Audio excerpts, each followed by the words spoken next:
You ready, Dave? I'd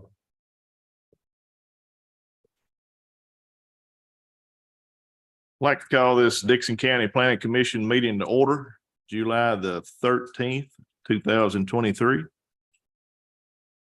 Mr. Comer, would you give devotion, please, sir? I will. Thank you. Everybody remove your hat, bow your head, please. If you all pray with me. Heavenly Father, we ask that you be with us tonight and guide us in the leadership and governance of our county. Give us the wisdom to make the right decisions, the courage to stand by our convictions, and the grace to do all of this with civility. We ask that you bless the public and the representatives that are here tonight, and ask them to join us in this exercise of Republican democracy that is so sacred to our country. We ask that you take your loving arms and wrap them around anyone in need tonight. Protect those who protect us. We ask this in your precious holy name. Amen. Amen. Mr. Darnell, would you call roll, please, sir? Todd Berry, Here. Tina Ferris, Here. Darren Green, Here. Todd Lindsay, Here. Robert Qualls, Here. Tommy Brown, Here. Jeff Chase, Shane Chandler, Here. Gary Peeler, Christy Sullivan, Patrick Reagan, Here. Robert Comer. Here. And Mr. Donnell, I just heard from Commissioner Chase. He said he'll be here in 3 minutes. Okay. Well, we'll go ahead and move forward because we are going to have to take a small recess in just a second. At this time, I'd like to recognize all the visitors in the crowd and welcome you out. Would like to see this many people every month. If you have not signed in, please do so before you leave. I'll get to that further in just a second. We'll move into the approval of the minutes. Has everybody looked over their minutes?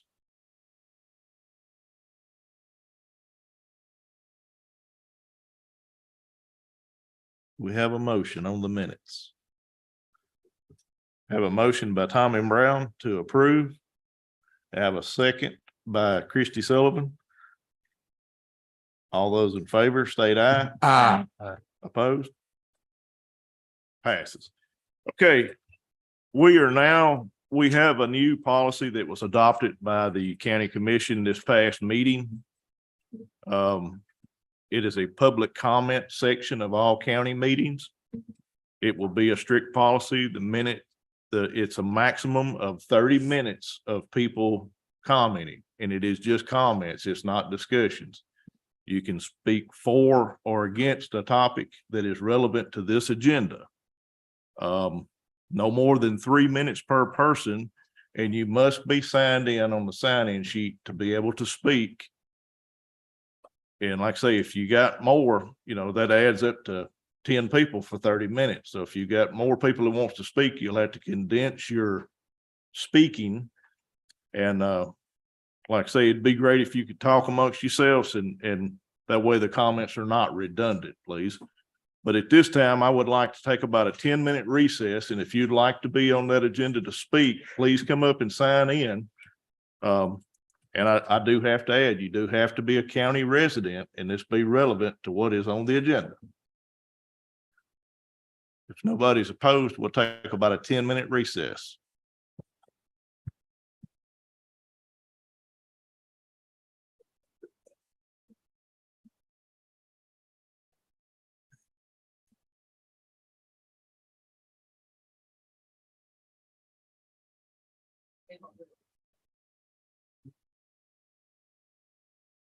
You want to speak?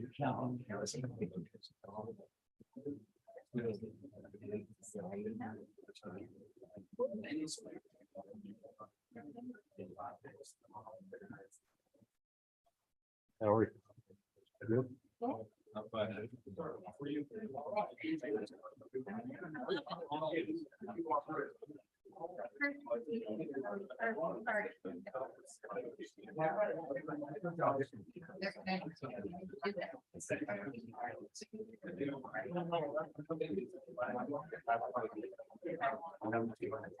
Yeah, and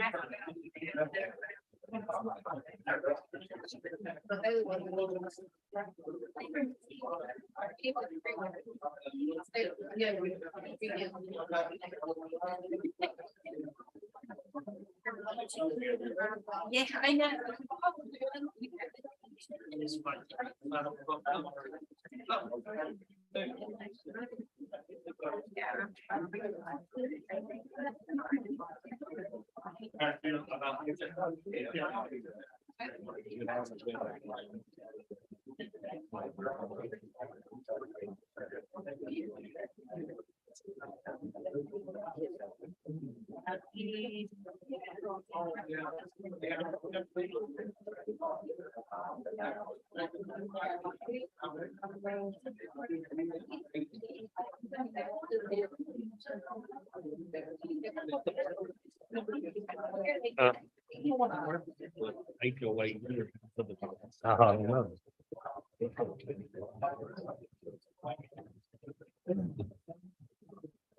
Probably more notoriety for spooks, probably.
And what's the fire over there?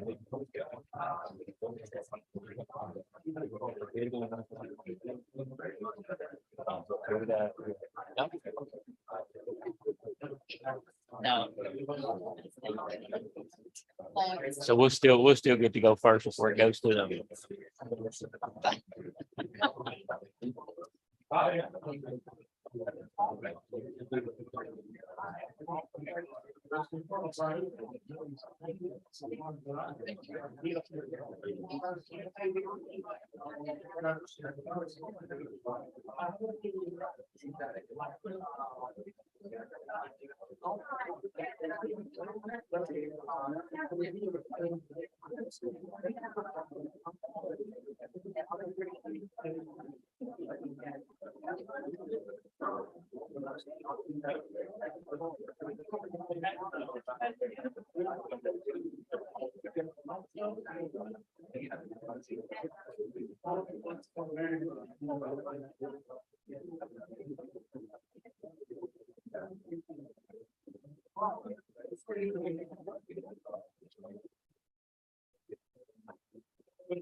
Over on the far right side, white top on. Yeah, please. Okay, if everybody be getting back to their seat, we'll now come back into order as soon as everybody gets seated.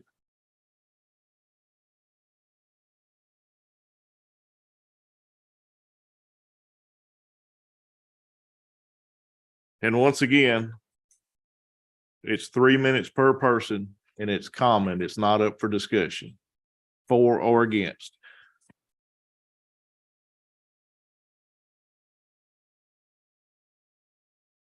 Okay, we'll now at this time move into item number 1 is the site plan for the Brad Ford storage. You Tax- wanna do the public comments next?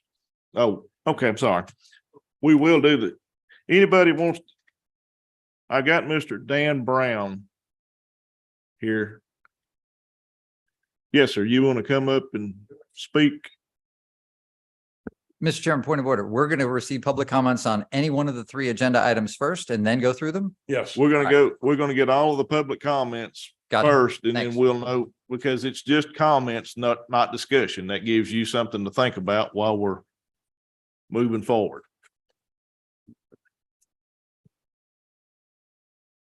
Mr. Brown, they will keep track of you and you'll hear a tone when your time is running up.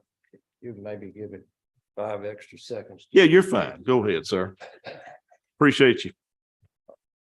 Well, thank you for allowing us to express our concerns. My name is Dan Brown. My wife Ginger and I live on a 40-acre farm which borders the east side of this proposed subdivision. We're talking about the Stan Poststone subdivision. My parents and brother and sister and I, my sister's here in the front row. We all moved to the farm from White Bluff 80 years ago. I want to mention 3 concerns about why we think this subdivision should not be built. Number 1, TDOT says that the average number of vehicle trips per day on this section of Highway 47 East is 1,509. And they estimate an increase of 2% per year. If the subdivision is built, an estimated 330 vehicle trips per day will be added. That's not 2% increase, that's 22%. A 22% increase because of the 35 house subdivision. This is way too much traffic for an area with a blind curb at one end of the 2 access points and a narrow 94-year-old railroad overpass 2,000 feet away. That basically, because of its narrowness, makes this section of the highway under it a 1-lane road. Also, 21 accidents have been reported on this 2,000 feet of highway over the past 3 years. Second issue involves our pristine Montgomery Bell State Park. According to TDOT, stormwater runoff and sedimentation from this subdivision will very likely affect Acorn Lake. And Acorn Lake is one of the lakes and tributaries that's on the list of exceptional Tennessee waterways. Steve Rogers, I think, will give some more information on that later. This is the scenic lake. The Acorn Lake is the scenic lake and swimming area adjacent to the restaurant and the lodge at the park. Most of the runoff will go towards Acorn Lake. Also, the revised plan for this subdivision addresses post-construction. It does not address possible impact that can occur during construction and grading. This should be included. Third, the Dickson County Planning Commission, you guys, has goals and policies that proposed plans such as this one should comply with. For example, goal number E, section 1-104 says a plan should minimize detrimental effects among uses and land structures. The area around the subdivision is very rural. Mr. Brown, I'm sorry, time's up. Okay. Thank you for your comments, sir. These are the reasons that we believe the subdivision should not Okay. be. Thank you, sir. J.W. Griffin.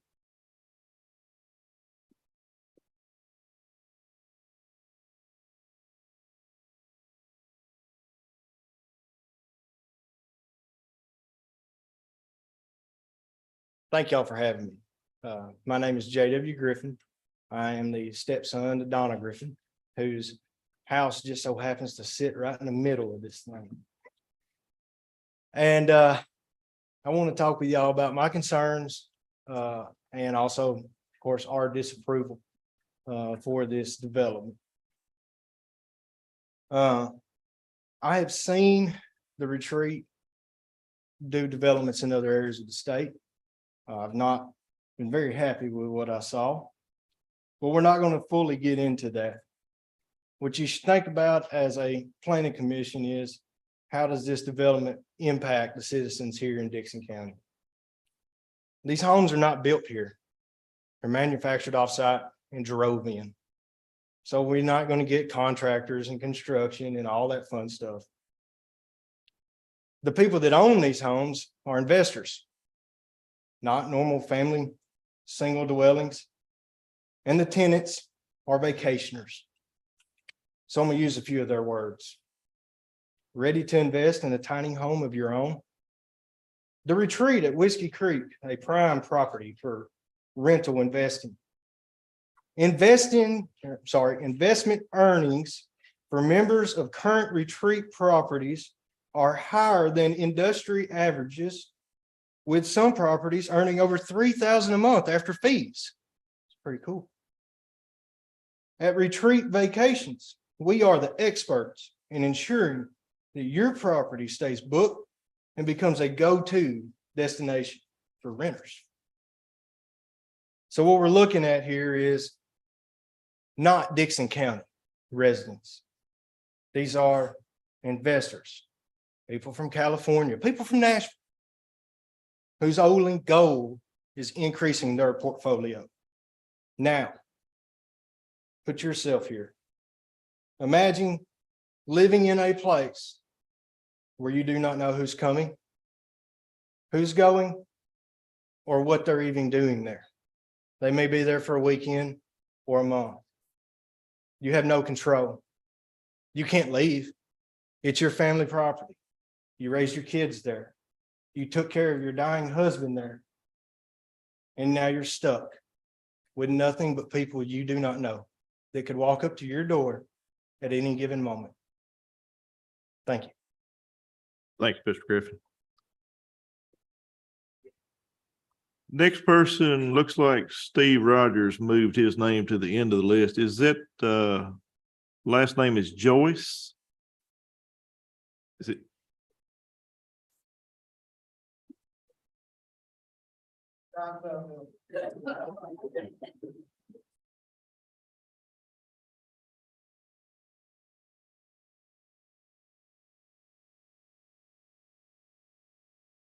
I'm Bill Joyce. My wife Donna and I reside on Highway 47, not far from the project. We are very concerned about, we're against the project because it's definitely, in our opinion, it's not going to enhance Montgomery Bell, which is a prime asset of the county. My chief concern is the traffic. I may be the last hobby farmer on Highway 47, and I happen to cut the hay just next to the trestle on Uncle Tom Morgan's place. And so I drive down there with my tractor, and every time I drive down 47, it is life-threatening. In fact, I've gotten to where I get my wife to drive behind me because even though there's a double yellow over there, people just are really upset about slow traffic and they completely ignore double yellow. You know, they're going to pass you anyway. So I'm concerned about the traffic and especially that trestle and I don't want to be too redundant, but I had to drive under there this evening to get up here. Not only is it narrow and short, but the water collects at the very bottom of it and causes the pavement to come up. So when you get a big rain and somebody's coming from the other direction, that water is going to splash up on their windshield and make it even more treacherous to get under there without having a head on or sideswiping somebody. So I'm sure Uncle Tom can expand on that a little bit, and I'm not going to take any more of his time, but I can't imagine being the Griffins who have the property right in the center of that place, being surrounded by 35 homes. That's going to destroy their property value. So it's definitely, the project is definitely going to harm them, and it's not going to really do much good for the rest of the community, I don't think. So I'd like you to consider that. Thank you. Thank you, Mr. Joyce. Next to be Tom Morgan.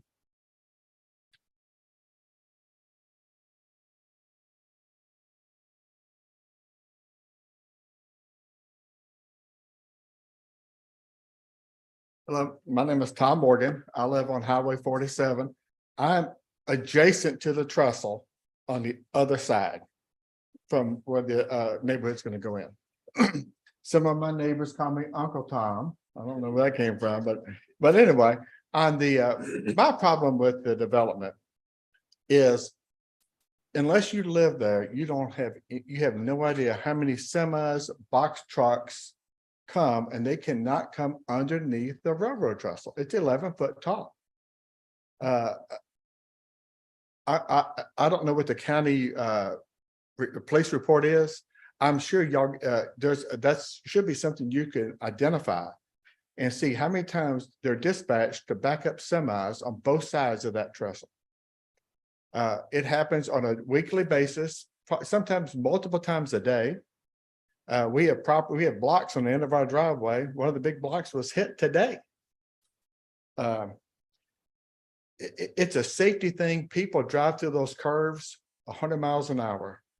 And like Bill said, it's life threatening sometimes to be up on the road. We have cars run off the street. And these are people who live in Dickson, not new people who will be moving here. My main concern is a safety issue.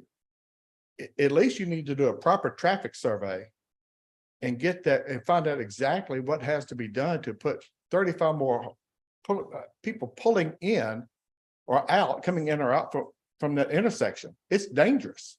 Someone will get killed there if it's not correct. And I promise you that. On top of everything else, it's the watershed of the park. It's a beautiful state park. It's a keystone part of the state park system. And now you can put 35 more homes over there. You know, it's ridiculous, but that's my 2 cents worth, and I appreciate your time. Thank you, Mr. Morgan. Thank you. Next will be Steve Rogers.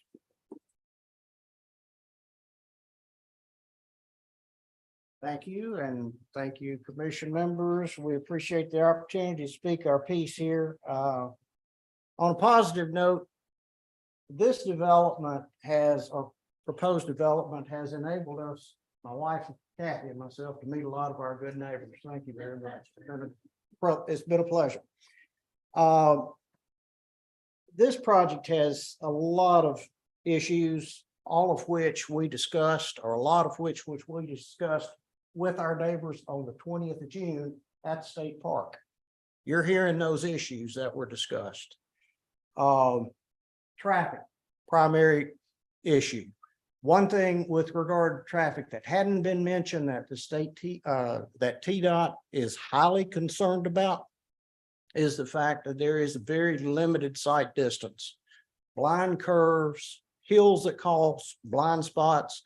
There are already 7 driveways, the maintenance road going to the golf course maintenance shop, and that railroad underpass that is essentially almost a 2-lane underpass, all within a matter of 2,500 feet, and an S curve, by the way, that ends at Tom Morgan's driveway.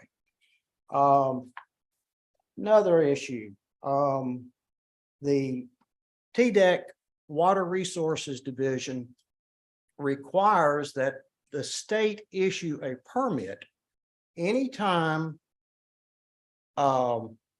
exceptional Tennessee waterways, ETWs, is exceptional Tennessee waterways on their list is disturbed. My question to this commission, is that permit going to be required?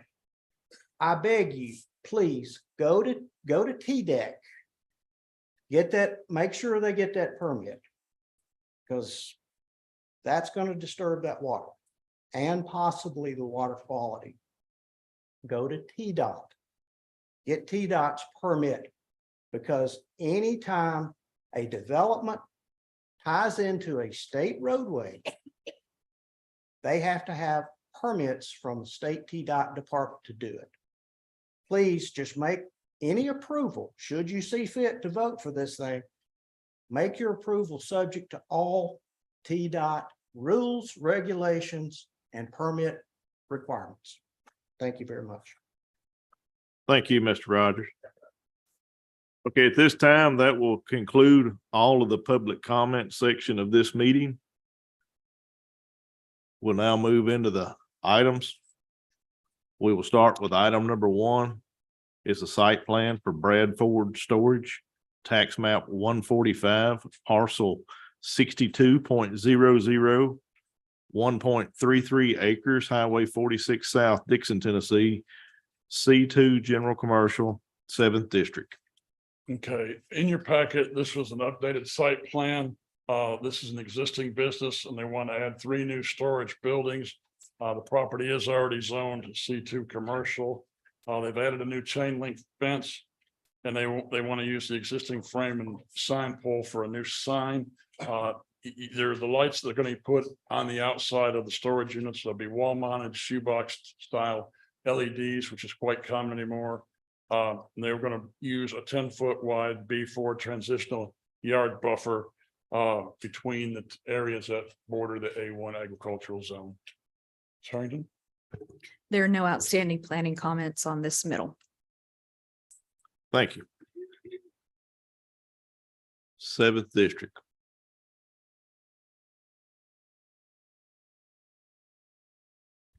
Mr. Chairman, I went by there again. Boy, I went by there again. Is that better? I don't want to blow anybody's hearing aid on. And I'm very happy to see the property is going to get a new look. It's going to get updated. It's going to be improved. My question at the last time this was presented was the lighting. To make sure that that was in, was landscaping also a question on this, right? And it seems that both of those things have been handled in this particular presentation. And unless one of my esteemed colleagues has something that I have missed, I would have no problem motioning to approve this. Okay. So is that a motion to approve? Yes. Have a motion to approve by Jeff Chase. Have a second by Patrick Reagan. Mr. Chairman, if I may, just a quick Yes. clarification. Is this still gonna stay gravel or did that get corrected? The plans at least that I saw said it was all gravel. Maybe I misread that. This would still be gravel. This is existing. This is not a brand new structure. It's an existing business. Just stay gravel. Correct. All right. Just wanted that clarification. Okay, we do have a proper motion and a second. Any further discussion? If not, all in favor state aye. Aye. Opposed? Okay. Passes. We'll move to item number 2 is the final plat for Ridgemont Reserve subdivision, tax map 101, parcel 6.00, 9.83 acres, Ridgecrest Drive, and Rock Church Road, Dickson, Tennessee, A1 Agriculture, 10th District.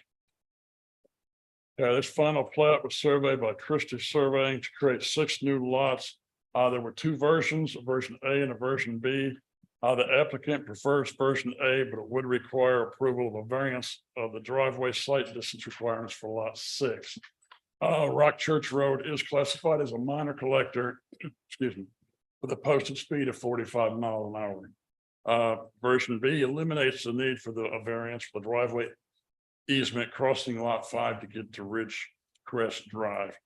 We do have email confirmation from Michael Rogers that the surety for the new fire hydrant has been paid. Harrington? Version B meets all the minimum requirements. Version A, of course, would require approval by the Board of Zoning Appeals and review subsequent to that. Driveways are subdivision. Excuse me.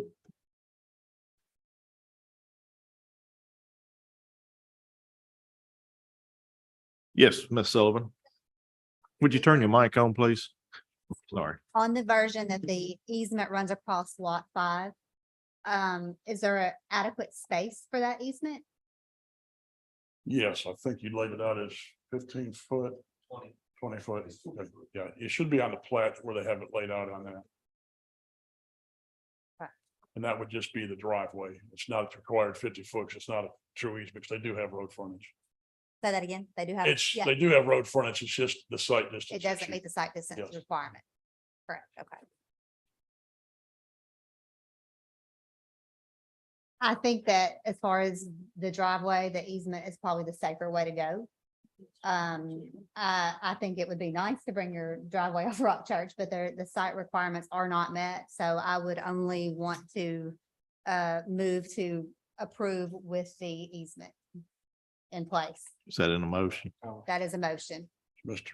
Harmon, you want to make comments? He's the We're developer. going to second her motion first. Yes, let's do. I will second the motion. All right, and that is a proper motion and a proper second for plat B. Well, yes, sir. That was my intent, and I believe hers as well. Yes. Okay, I do have a proper motion by Christie Sullivan and Robert Qualls. Sorry, had a moment of blankness. I Uh, just wanted to explain why we asked for the variance. I mean, this is a little bit different circumstance.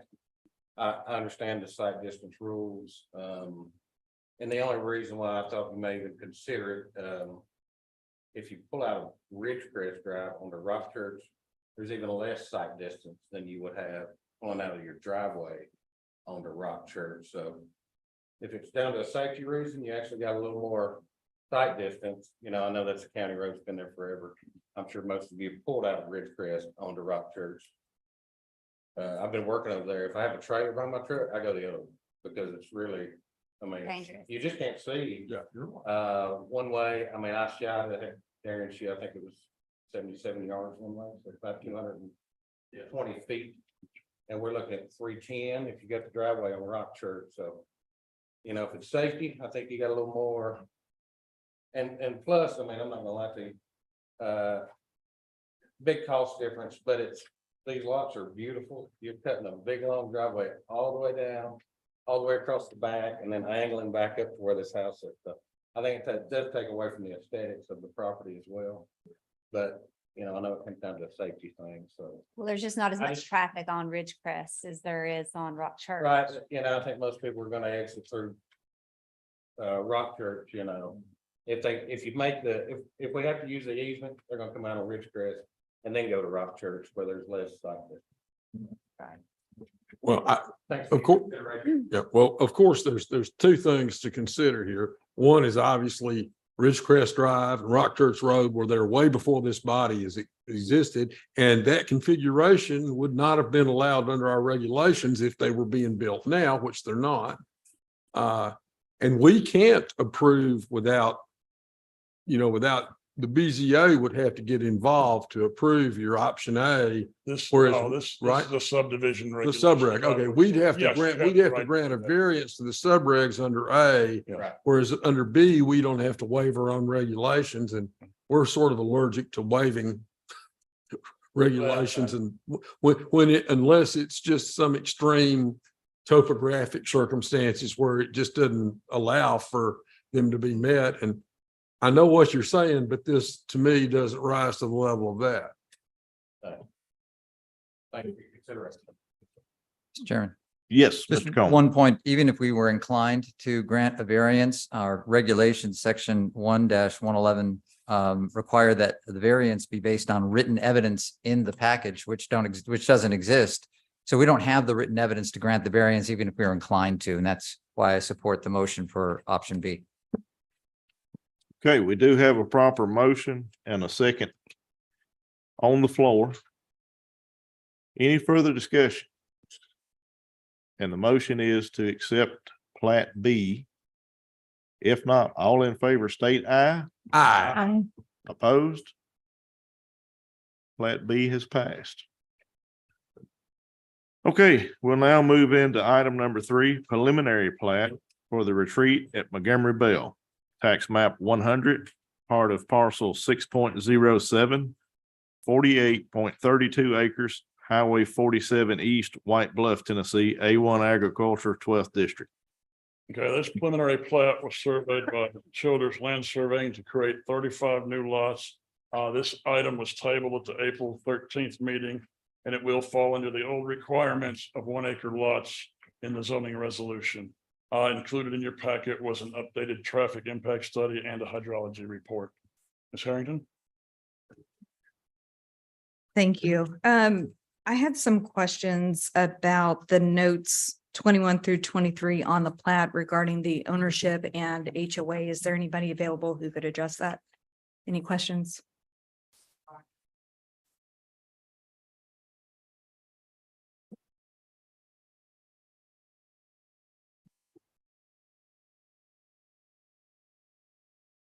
That's 23, you said? Yes, notes 21 through 23 on the plat. The general questions in trying to piece this together. The first one is the HOA that's being created to maintain outlot A, which is referenced in note 22. Right. That's not just a one person member HOA, correct? Correct. Okay. Note 23 indicates that the maintenance of the ingress and egress easement is the responsibility of the owner of lot 6.07. Right. So, and then the third question is, I guess, in terms of the maintenance of that particular area, is there an intention to have two separate HOAs, one that manages the out parcel and then another one that manages the rest of the development? No, there would be one, Just one one? HOA, correct. Okay. Why, I guess, can you offer any kind of clarification of why the ingress egress easement is specifically called out to be maintained by the owner as 6.07? So that owner is the current owner of the property. Right? And so he is going to maintain that because he's accessing additional property behind this property. Okay. So that's why it's referencing that way. Okay. So it was written in, and maybe it's not written the clearest, but it was written in so that, I mean, Spook is the owner of this. And it was written in, so he'll be maintaining that because he's accessing his Using own it for property. other property. Thank you very much. Yeah. I had one other question, if Yeah. you don't mind. Go ahead. Could you explain or clarify the recreation easement that's on that outlot A? That's listed. There are several types of easements listed, recreation easements So- listed in the resolution. Okay, yeah, so recreation, that would be for the homeowners, you know, in the parcel to access it at any given time for their own use, I mean, for hiking, wandering around, you know, kicking along in the creek that's back there, those sort of things. So it's yes, and this is, I mean, we're going for preliminary plat, so there's not all of the little details are maybe Sure. exactly correct, but that would be, so the idea would be that if, you know, you live in, you know, lot 6 and you want to walk in there, you can take your dog back and go walking around and. An amenity of the neighborhood. Yes, So to speak. so it's an Okay. amenity of the neighborhood, properly Okay. stated. Thank you. And I think there was one other technical comment that was brought to attention, that there's a missing label for the line of sight on the plat, but I think that's going to fall more into, I think it was referenced in the traffic study, Yes, but it was brought to my attention. It was not listed on the plat. okay. No, that's good. That concludes my comments. Thank you.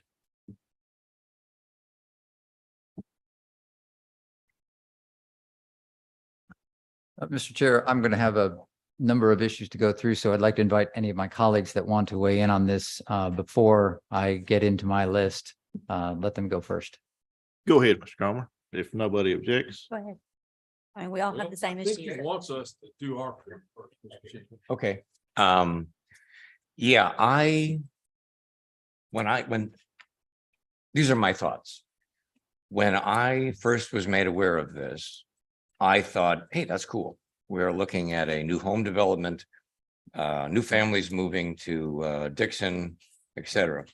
And it is not that. It is tiny homes for rental.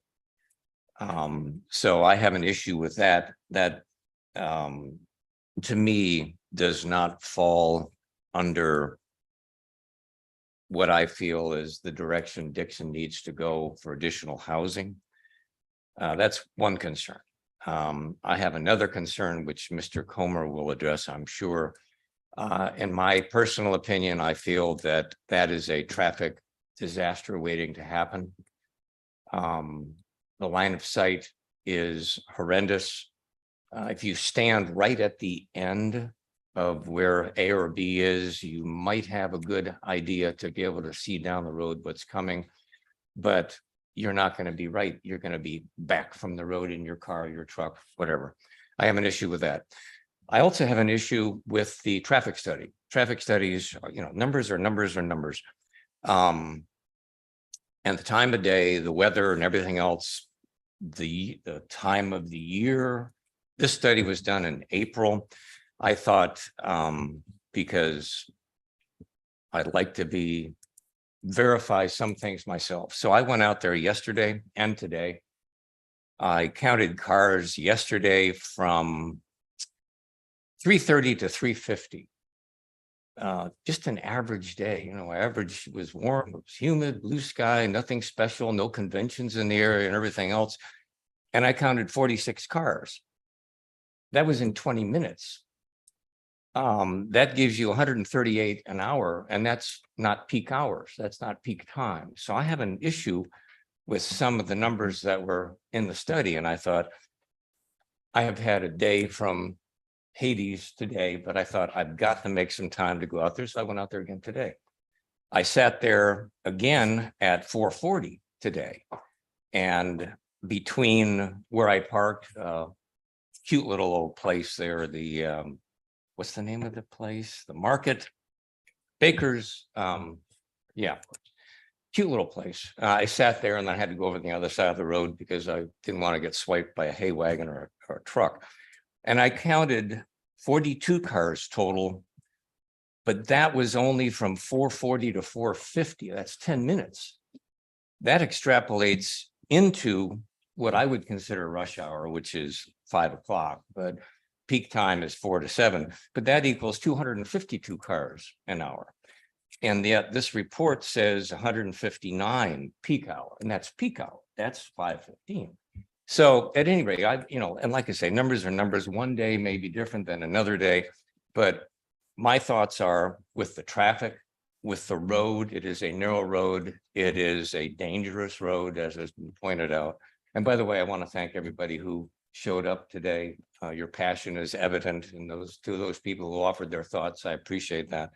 So those are my thoughts. I have some real strong feelings about what should happen here, and I yield to Mr. Palmer.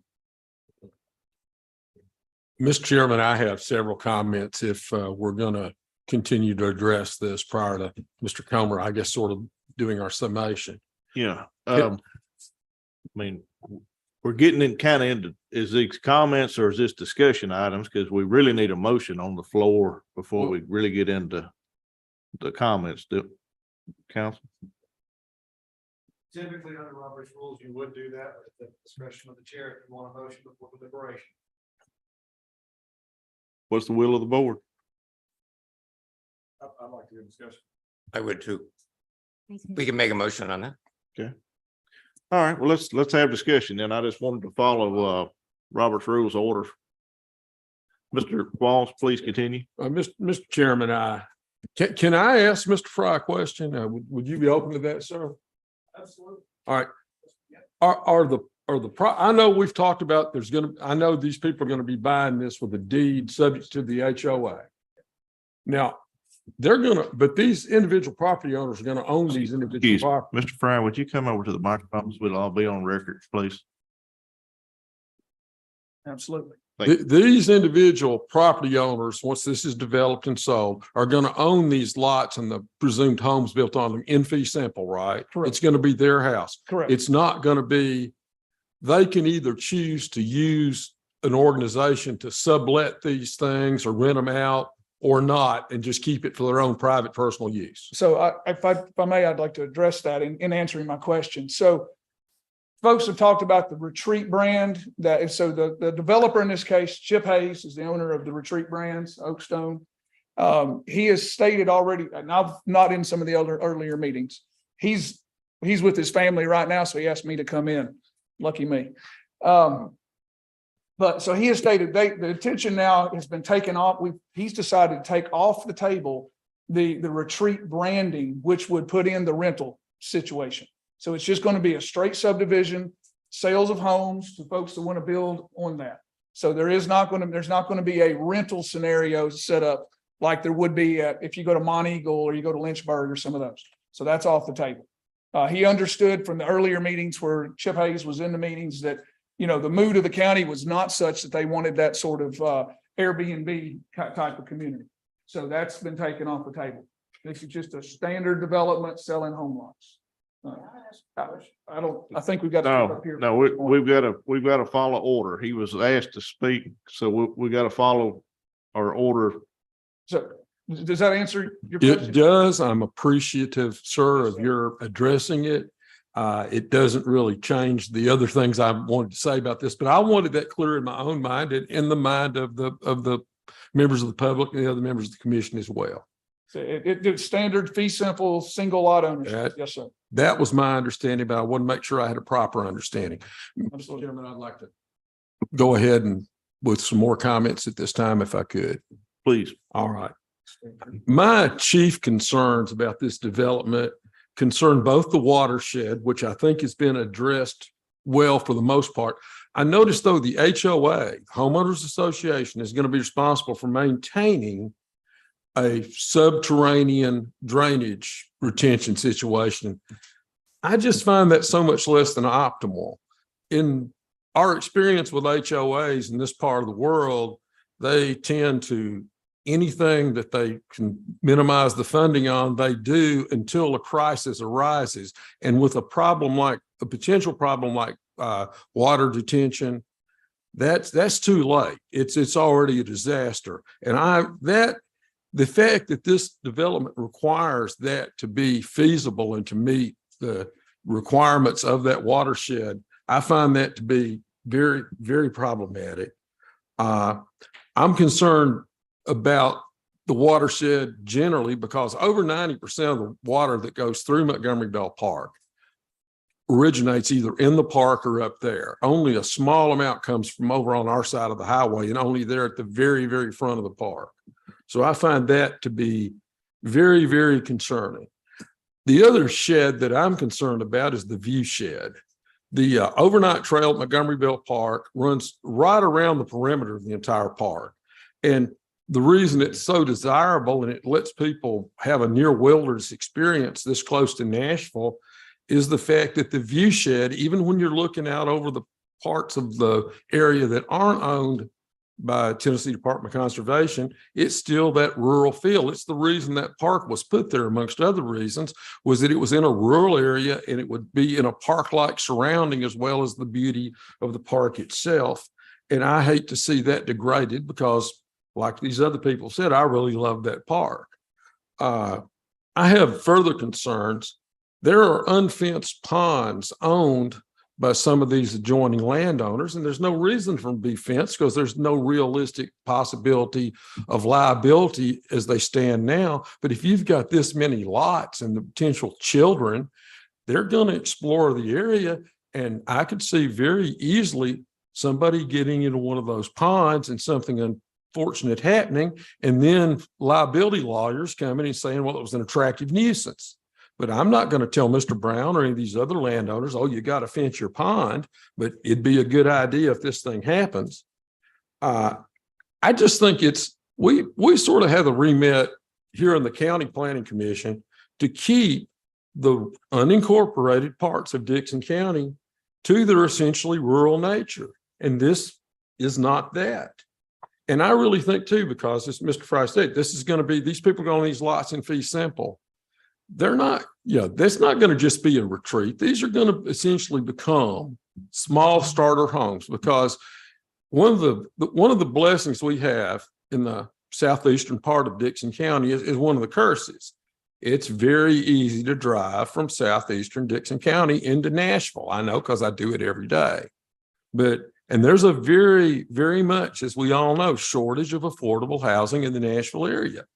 And I think instead of this being what it's supposedly been intended to be, it's just going to become a low-end outlying bedroom subdivision of Nashville in a place that's a really, as has been explained so well by people more articulate than me, an untoward sort of development that's really going to almost ruin that part of the county for us. And I realize we can't base our decision on this matter just on popular opinion alone, but we can take it into consideration. I think if you look out here, you'll see what the opinion of the people that have the most interest in it, the landowners in that area, the long-term taxpayers of Dickson County. I think it sort of speaks for itself, Mr. Chairman, and I will defer to anyone else, or if Mr. Comer wants to do his presentation now, I'm going to be quiet and let him. Thank you, Mr. Qualls. RJ and Shane. Oh, okay. All right. Go ahead, Mr. Qualls. Can I have Mr. one Comer. thing if I? Yeah, go if I ahead, may? Mr. Chase. I forgot to say, numbers are numbers, like I said. Actually, I said numbers are numbers are numbers. And I don't want anybody to take my word for what I saw today, but I thought I have a dash cam. And I've got all those files that can be given to the county, given to whomever, if they want to see them, so that they can verify if need be, or they can go out, sit and count cars themselves. So I just want to let you know, I've got those things on video files. Thank you. Yes, sir. May I address the planning commission? Well, you had your chance to speak and I do apologize for that. And Well, there was some information come to light. I had a few questions for the planning commission, but I do understand. okay, Mr. Comer. I will speak briefly on a couple of issues and then get right to a motion. First of all, I want to thank everyone that came out tonight, and that when the community gets concerned about a project and comes together, we really appreciate that. We value that. The job that we do up here really is done for the benefit of the county, and hearing from the county and hearing from the members of the public that are concerned is a big part of what we do. And so I thank you for taking the time out of your day and making the commitment to do that. I also want to acknowledge the applicant. Last time they were here, we told them we gave them 60 days to revise their traffic study, and we gave them 60 days to show us how they were going to handle drainage, and they did that. And so I want to thank them for that, because that's responsive to what we requested, and I want to acknowledge that. That said, before I get to a motion, I just want to touch on the traffic study. Why the traffic study is important is because the traffic study is a requirement before we can approve a plat map. Our traffic study guidelines and our code says that the traffic study has to be adequate and approved. Essentially, it is part of the requirements of a plat map that you have an adequate and approved traffic study. Unfortunately, the revised traffic study again does not comply with the county guidelines, and I've written up all the ways that doesn't comply, but there comes down to two particular issues. The first issue is the examination of controlled intersections. Our guidelines require that a traffic study the signalized intersections within a half mile. There are no signalized intersections within a half mile. And accounting for that, the guideline goes on to say that depending on the rural character of the area, which this is, the development may require, or the proposal may require, extending the radius to capture the first and nearest controlled intersection, which this study did not do. The first and nearest controlled intersection is Cron Hollow and Highway 47, which is pretty near the project. And the traffic study didn't take counts on that intersection, didn't study the impacts of the counts on that intersection. And the absence of that from the study denies the public and the county the ability to really understand what the traffic impacts are. And of course, it doesn't comply with the guidelines in a significant way. The second non-compliance issue that's significant is that our guidelines set forth very specific peak hour analysis periods. And the PM peak hour analysis period is 4 p.m. to 7 p.m. But this revised traffic study, and this was an issue in the previous traffic study, by the way, the revised traffic study ends the PM peak analysis at 5:45 p.m. So from 5:45 p.m. to 7 p.m., or even if they went to 6, they still missed an entire hour of the PM peak hour analysis. We have no idea what those counts look like. We have evidence from the public and from Mr. Chase's counts over 2 days that the actual trip counts that were taken, which is good, because one of the improvements of this traffic study is they went out and took actual traffic counts as required, and I applaud them for that. But we now have evidence that maybe those traffic counts are woefully low compared to on-site observations, which is also good evidence. Having not done the peak hour period the peak period analysis all the way to 7 p.m., we can't rely on the traffic counts in the traffic study, and that really is a fatal flaw. There are other issues in the traffic study, but those are the two issues that really render the traffic study inadequate. There are other issues I want to talk about in discussion, but just based on the fact that this preliminary plat requires an adequate and approved traffic study, and it doesn't have one, and this is their second time in their second chance to get it right. And I'll add one more thing. I spoke to the applicant after the meeting and I said, look, if you want to bring your traffic engineer together, and we'll get together and I'll go over the guidelines with you. I'm the commissioner that did the primary drafting of the guidelines. I chaired the working group that created the guidelines. Make an appointment, I'll make myself available. They didn't take me up on that. And so we gave them every opportunity to get this traffic study right. And unfortunately, it's not. And on that basis, this preliminary plat does not meet the basic guidelines of a preliminary plat. And on that basis, I move that we deny the preliminary plat. Second, Mr. Chairman. We have a proper motion by R.J. Comer to deny this plat. Have a proper second by Robert Qualls to deny this plat. Any further discussion in this matter? I have a few more things I'd like to say. Okay. There was a letter from the TDEC representative that essentially just said that the hydrology report is not, I'll just read it from his own language. He said the current plan report prepared by JD Muse does not adequately mitigate the hydrological impact of the park. That's from the TDEC representative Daniel Chukwin, whose job it is to protect the park. And the line of sight issues, the traffic study complied with our line of sight AASHTO requirements. I'm not going to get into what AASHTO requirements are, but when you look at the exhibit of the line of sight for hazard and approach, the vehicle they put on that exhibit is right up at the entrance to the highway. And that is the improper way to do a line of sight analysis. And why do I say that? Because TDOT sets forth the proper way to do a line of sight analysis in their driveway manual. Their driveway manual shows that when you do a line of sight analysis, you're supposed to put the car that you're doing the site analysis with on your map 18 feet back from the right of way. It's called a triangle analysis. This is a known and established methodology. It's the known and established methodology that this project would have to comply with should we have approved it. And we're not TDOT. We're not acting in the position of TDOT. But what we're saying is when we look at the line of sight analysis given to us, we have to ask ourselves, is it adequate? And what evidence do we marshal to render that decision?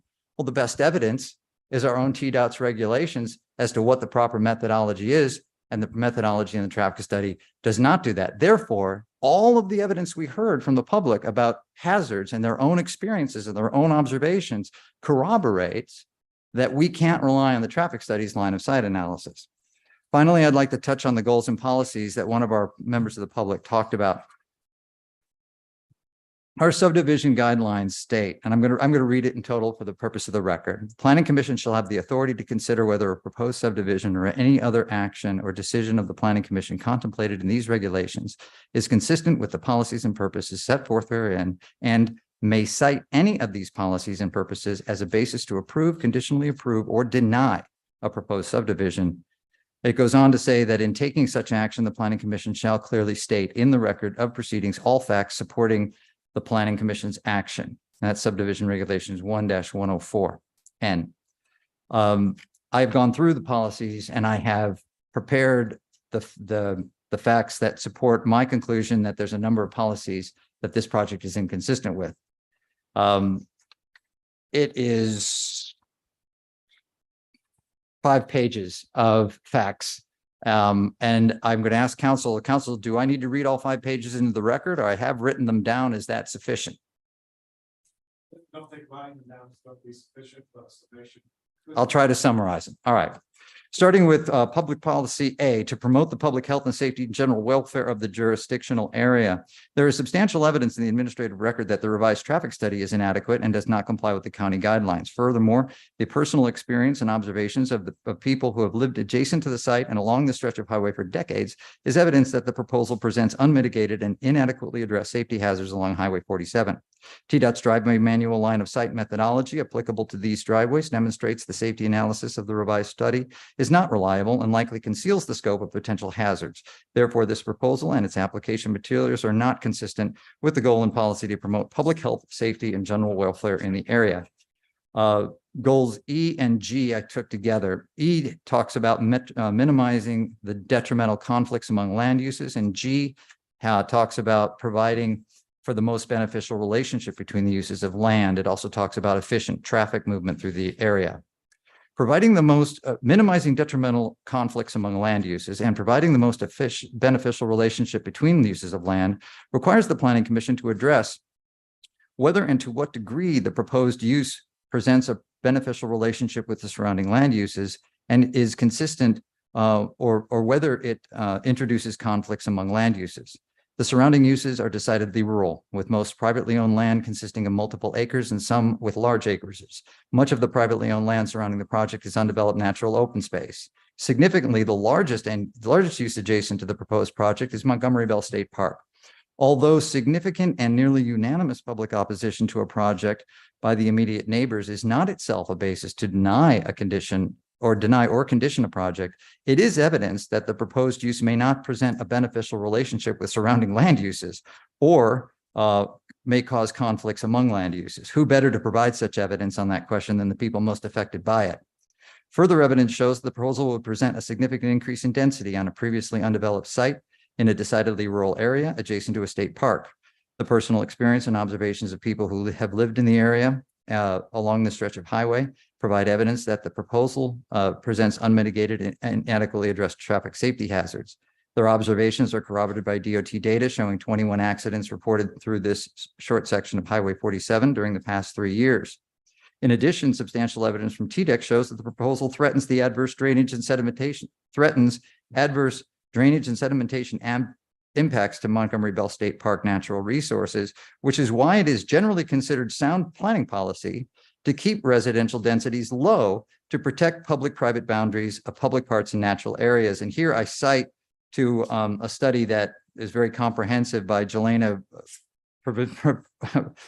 forgive me, Vukomanovich. And the article is Protection, Status, and Proximity to Public-Private Boundaries Influence Land Use Intensification Near U.S. Parks and Protected Areas in the Journal of Conservation Science and Practice, which I've cited here. The density of this proposal compared to the surrounding area, the reasonably foreseeable conflicts between this proposal on this site and the surrounding land uses, and established scholarship demonstrating that residential densification is not beneficial to adjacent natural resource preserves and parks show that this proposal is not consistent with the goal and policy to provide the most beneficial relationship between uses of land or the goal and policy to minimize conflicts among uses of land. Goal J is to prevent the pollution of air, streams, and ponds to assure the adequacy of drainage facilities and to safeguard the water table and to preserve the integrity, stability, and beauty and value of the jurisdictional area. Again, here the evidence is the TDEC letter that states the current plan report prepared by JD Muse does not adequately mitigate hydrological impacts to the park. And the administrative record contains other materials showing that the stormwater runoff from this project directly affects Montgomery Bell State Park. Significantly, the hydrology report didn't address construction impacts at all. This is substantial evidence that this drainage flows into Acorn Lake, which is pristine water resource renowned throughout the area. Approval of this preliminary plat is not consistent with assuring adequate drainage facilities and preserving the integrity, stability, and beauty of Montgomery Bell State Park and the jurisdictional area. Almost done, one more to do. You're fine. Goal K, to preserve the natural beauty and topography of the jurisdictional area and to ensure appropriate development with regard to these natural features. I don't need to read it because I basically restate much of the same evidence I've already stated with regard to the other goals. So I'm just going to say, sort of refer above because it's the same evidence that shows that this project is not consistent with Goal K. For all of those reasons, I have made the motion to deny this preliminary plat. Thank you, Mr. Coleman. And I would take this time to address the board and just say to vote yes will be to deny this. To vote no would be the other direction. And with that being said, I'd like for each of the board members to ask themselves, have they met the county guidelines?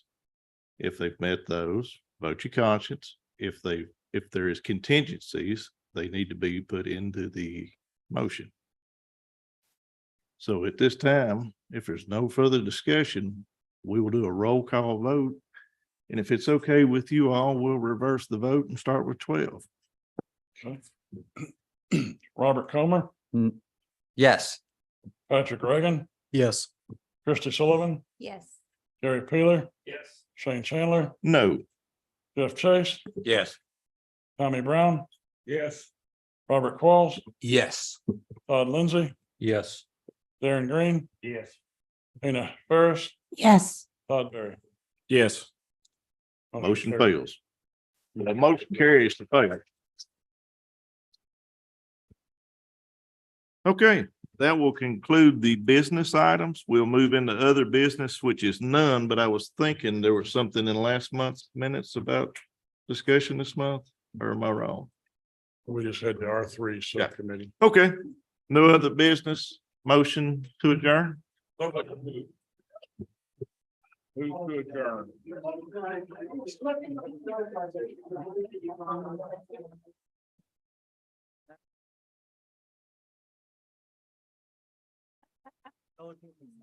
And fast.